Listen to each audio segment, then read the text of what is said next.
بسم اللہ الرحمن الرحیم۔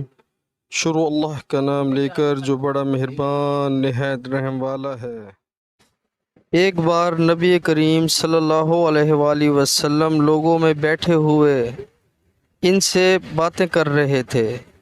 اتنے میں ایک دیہاتی آپ کے پاس آیا اور پوچھنے لگا کہ قیامت کب آئے گی؟ آپ صلی اللہ علیہ وآلہ وسلم اپنی گفتگو میں مصروف رہے۔ بعض لوگ جو مجلس میں تھے کہنے لگے، آپ صلی اللہ علیہ وآلہ وسلم نے دیہاتی کی بات سنی لیکن پسند نہیں کی، اور بعض کہنے لگے کہ نہیں بلکہ آپ نے اس کی بات سنی ہی نہیں۔ جب آپ صلی اللہ علیہ وآلہ وسلم اپنی باتیں پوری کر چکے تو میں سمجھا ہوں کہ آپ صلی اللہ علیہ وآلہ وسلم نے یوں فرمایا، وہ قیامت کے بارے میں پوچھنے والا کہاں گیا؟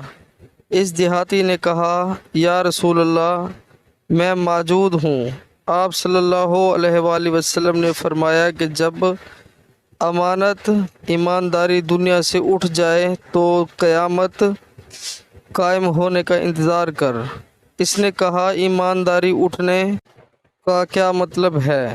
آپ صلی اللہ علیہ وآلہ وسلم نے فرمایا کہ جب حکومت کے کاروبار نالائق لوگوں کو سونپ دیے جائیں گے تو قیامت کا انتظار کر۔ پیارے مسلمانوں، اللہ تعالی ہمیں حدیث پاک سننے اور اس پر عمل کرنے کی توفیق عطا فرمائے، آمین۔